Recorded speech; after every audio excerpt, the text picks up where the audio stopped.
In this video, I'm going to show you how to turn off the active status on Instagram. Let's open the Instagram app. In the bottom right corner, tap on the profile icon. In the top right corner, tap on the 3 vertical lines. Scroll down the menu and look for Message and Story Replies.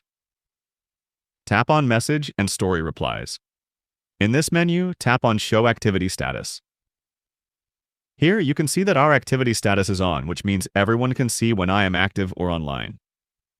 Turn it off. Now, if I go to the Message option, you'll see that my account avatar isn't glowing, which means my activity status has been turned off successfully. Now, no one will be able to see when I am online or offline. Feel free to reach out if you encounter any issues during the process.